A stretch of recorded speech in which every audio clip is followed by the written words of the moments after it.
दोस्तों, आज के इस वीडियो में हम लोग कुछ और महत्वपूर्ण प्रश्नों को विस्तार पूर्वक समझेंगे। आइए एक एक करके देख लेते हैं। पहला प्रश्न है, भूमिगत लाइन का उपयोग सामान्यतया कितने वोल्टेज तक किया जाता है। मतलब जो लाइन सप्लाई की जो केबल होती है उसमें हम जो वोल्टेज ट्रेवल कराते हैं वो अधिकतम कितनी कराते हैं। 11 केवी, 33 केवी, 66 केवी या 415 वोल्ट। तो अंडरग्राउंड जो इस प्रकार से देखिए, ये टनल जो ट्रंच होता है ना अंडरग्राउंड, इसमें जो केबलें जो ट्रेवल करती हैं जो कि हाई वोल्टेज में होती हैं और लो वोल्टेज दोनों में कराई जाती हैं। तो बात ये हो रही है कि जो भूमिगत की मैक्सिमम अधिकतम वोल्टेज वाली कौन सी होती है। तो इसका जो ऑप्शन सही होगा वो होगा 66 केवी तक अधिकतम जमीन के अंदर जो है वो जो केबल डाली जाती है हाई टेंशन की, इसके ऊपर की जो केबल वोल्टेज होती है वह हम अंडरग्राउंड लेकर के नहीं जाते हैं। तो मैक्सिमम होगा हमारा 66 केवी। इसमें क्या होता है कि एक गड्ढा खोद करके, मतलब इसे ट्रंच टाइप में खोद करके उसके अंदर हम केबल को लेकर के जाते हैं। इसमें क्या होता है, नीचे साइड में सबसे नीचे हम क्या करते हैं, रेत डाल देते हैं। ठीक है, रेत डाल देते हैं और उसके ऊपर केबल डाल देते हैं और उसके ऊपर फिर रेत डाल देते हैं हम। ठीक है, रेत डाल करके उसके ऊपर फिर मिट्टी डाल देते हैं। इससे क्या होता है कि रेत क्या करती है, केबल को ठंडी भी रखती है और मॉइस्चर को ऊपर आने नहीं देती है। और जो नमी होती है वो जब वो नीचे ही रहती है और बीच में हमारी केबल पड़ी रहती है। उससे क्या होता है कि केबल हमारी सेफ भी रहती है और ठंडी भी बनी रहती है।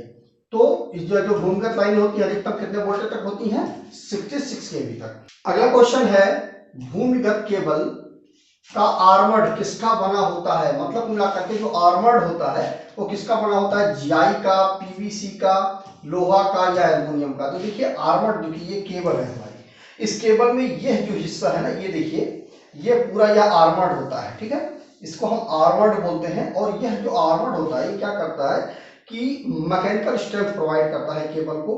कि मान लीजिए ये होता क्या है कि एक एक जो पीवीसी होती है ये सबसे ऊपर वाली होती है, इसके नीचे आर्मर्ड होता है, इसके नीचे फिर एक पीवीसी होती है, उसके ऊपर फिर एक पीवीसी होती है, तब हमारा कंडक्टर आता है। तो देखिए कितनी पीवीसी हो गई, एक पीवीसी, दो पीवीसी, आर्मर्ड 3 और एक ऊपर वाली पीवीसी 4। मतलब 4 प्रोटेक्शन के बाद हमारी केबल होती है। तो यह केबल के ऊपर सबसे जो कठोर हिस्सा होता है वो हमारा इस आर्मर्ड का होता है। या क्या करता है, केबल को मैकेनिकल स्ट्रेंथ प्रोवाइड करता है। मतलब यदि केबल कहीं पड़ी हुई है जमीन पे, तो अगर इसके ऊपर कोई गाड़ी वगैरह चढ़ जाए तो केबल को कोई फर्क नहीं पड़ता, क्योंकि यह जो होता है यह हमारा जीआई का बना हुआ होता है, गैल्वेनाइज्ड आयरन का बना हुआ होता है और यह काफी हार्ड होता है। और इसमें क्या होता है कि यह कई प्रकार से होता है, चिपटा सा होता है, गोल सा होता है, कई प्रकार का होता है। ये क्या होता है कि यह पूरे जाल की तरह केबल के ऊपर लपेटा जाता है। उससे क्या होता है, जाल बन जाता है पूरा, और जाल बन जा करके यह इतनी ज्यादा स्ट्रेंथ प्रोवाइड करता है कि अच्छा खासा ट्रक इसके ऊपर चढ़ जाए तो भी इस केबल के ऊपर फर्क नहीं पड़ेगा। तो काफी ज्यादा मजबूत बना देता है केबल को। तो आर्मर्ड किसका बना हुआ होता है, ऑप्शन हमारा सही होगा, जीआई का बना हुआ होता है। अगला क्वेश्चन है, सीमेंट कंक्रीट खंभे का उपयोग अधिकतम कितने वोल्टेज लाइन तक किया जा सकता है। मतलब जो यह जो सीमेंट वाला जो खंभा होता है इसका अधिकतम कितने वोल्टेज तक इसका उपयोग किया जाता है, 11 केवी, 415 वोल्ट, 230 वोल्ट या 33 केवी तक। तो जो कंक्रीट वाला जो खंभा होता है उसका अधिकतम जो यूज किया जाता है वोल्टेज वो हमारा 11 केवी ही होता है। 11 केवी से ऊपर इसका उपयोग नहीं किया जाता है। जो हमारा कंक्रीट वाला जो पोल होता है, ये हमारा कंक्रीट का पोल है और ये जो हमारा है वह 11 केवी की लाइन जा रही है। इससे ऊपर की जो लाइन होती है 11 केवी के बाद हमारी जो 33 केवी की लाइन होती है उसको हम नहीं ले जा सकते हैं।